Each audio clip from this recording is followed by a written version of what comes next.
Olá, boa noite, bom dia, boa tarde. Vamos iniciar algumas questões sobre óptica básica, começando com essa questão da OBF. Um estudante observa um pedaço de papel em um laboratório e vê como sendo vermelho. O estudante tira as seguintes conclusões sobre o que está observando. Então vamos analisar cada uma dessas conclusões que o estudante conseguiu obter. Primeira, o papel pode ser branco e está sendo iluminado com luz vermelha. Sim, é possível. Vamos ter aqui, por exemplo, um papel branco, tá? E uma luz vermelha. O que vai acontecer é o seguinte: a luz vermelha incide sobre o papel branco. Como o papel branco ele já possui todas as cores, então qualquer cor que atingi-lo será refletido ou difundido.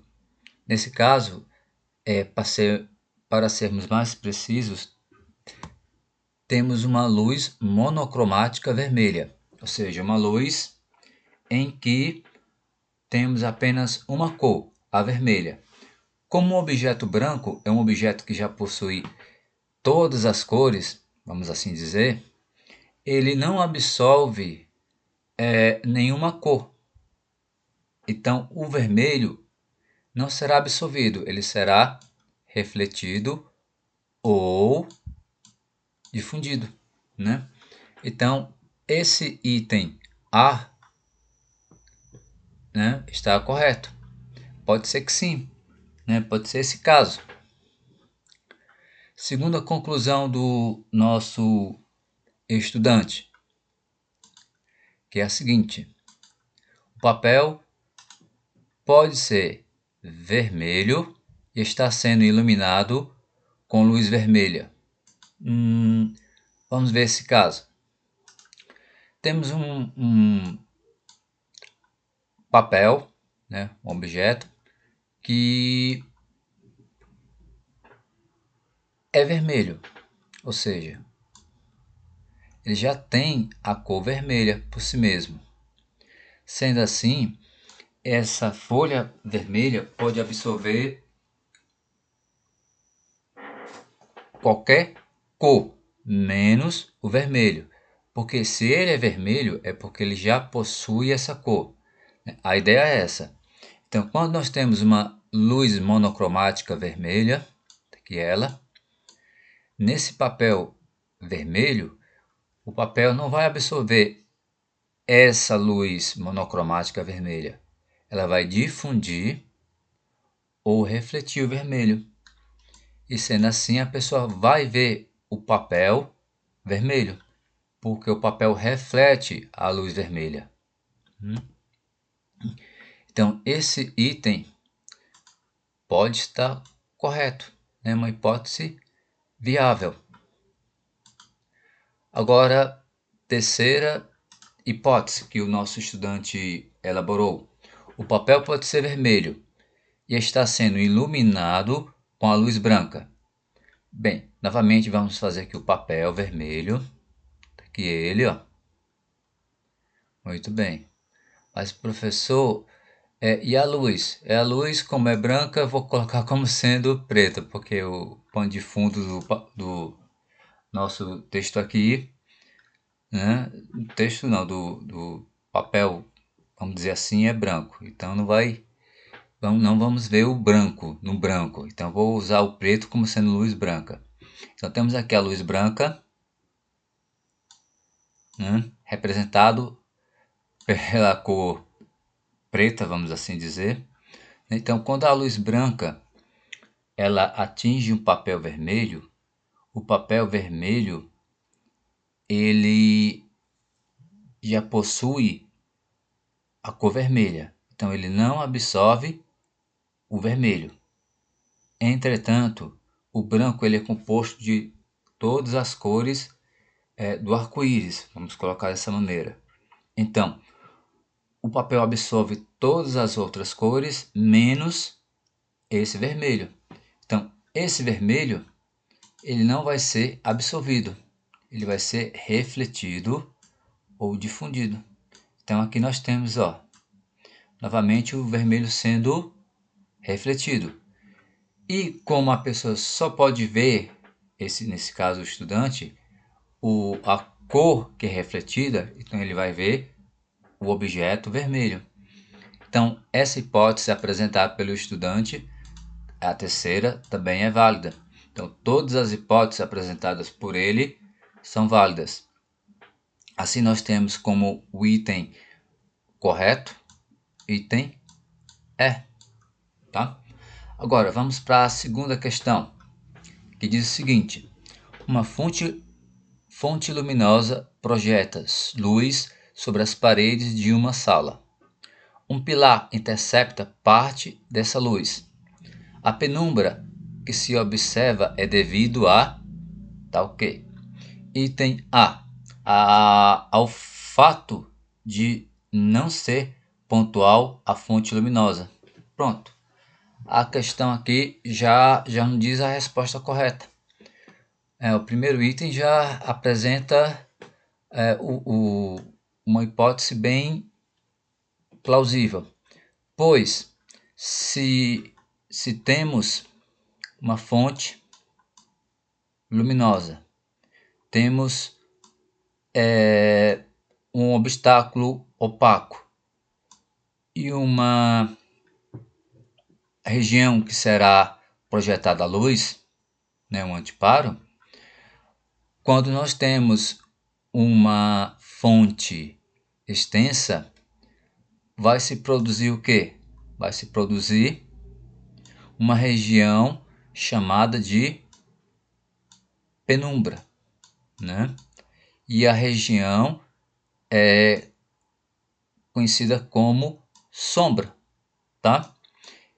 Aonde não haver a sombra nem a penumbra é porque está sendo iluminada, né? Nesse caso, só ocorre a penumbra quando a fonte for extensa, né? Porque exatamente no item A dá essa possibilidade, ao fato de não ser pontual a fonte luminosa. De fato, se ela não for pontual, é porque ela é extensa. E se ela é extensa, ela é capaz de produzir o quê? Ela é capaz de produzir uma penumbra. Ah, professor, mas se não fosse extensa, se fosse uma pontual? Fontes pontuais, elas são capazes de produzir o quê? Regiões iluminadas e regiões de sombra, tá? Ok, então a opção correta já vem no item A. Agora vamos ver aqui os outros itens. Por que estariam errados? Item B. Ao fato de não se propagar a luz rigorosamente em linha reta. Não é esse fato, né? Item C. Aos fenômenos de interferência da luz depois de tangenciar os bordos do pilar. Não vamos considerar que não ocorra nenhum tipo de interferência na luz, né? Mas, professor, o que é essa sombra atenuada chamada penumbra? É a região onde a fonte extensa vai iluminar parcialmente aquela região. Então, não é uma região que está 100% iluminada pela fonte extensa, nem uma região em que a luz não alcança, que é a sombra. É uma região intermediária, cinza, entre aspas, né? Item D, fenômeno de difração. A difração, nós não consideramos que ela ocorre, mas se ocorresse não seria algo semelhante a uma sombra. Seria, como já mencionei nas nossas aulas, onde ocorre difração da luz, há regiões de pontos bem iluminados e variando a intensidade dessa iluminação, até pontos escuros. Mas é uma variação bem extensa, não é como aqui, né? Bem bonitinho, claro, penumbra e sombra, tá? Item E, a incapacidade do globo ocular de concorrer para uma diferenciação eficiente da linha divisória entre luz e penumbra.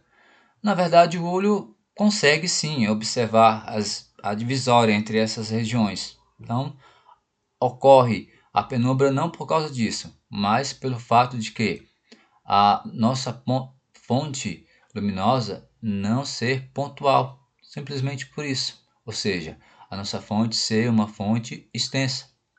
Ok, terceira questão.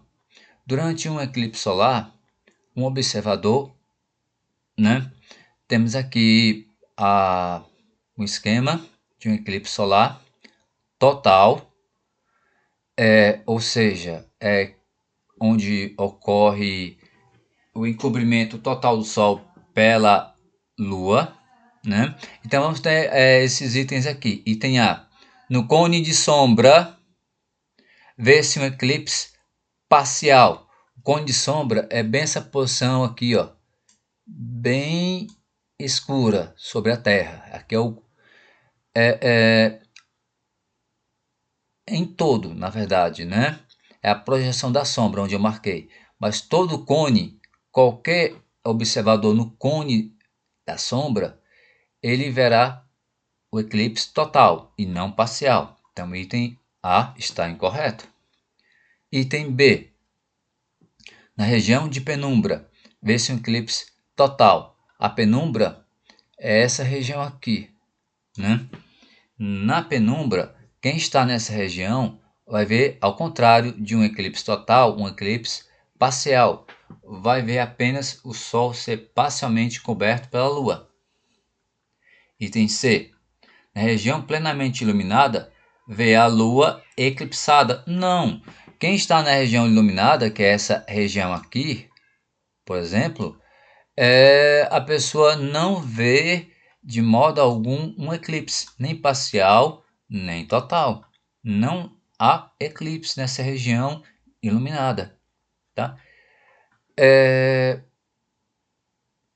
D. Na região de sombra própria da Terra, vê somente a Lua. Professor, aonde que fica essa região de sombra própria da Terra? É a região que está à noite, né? Essa região aqui, ó, que está à noite, é a sombra própria da Terra. Mas não faz sentido, porque está à noite, como é que vai se ver o eclipse solar? Então esse item está descartado. Vamos ver o item E. Na região plenamente iluminada, não vê o eclipse solar. É verdade, ó. Região plenamente iluminada, como eu já comentei, é região que a pessoa não vai ver o eclipse. Tá? Então a opção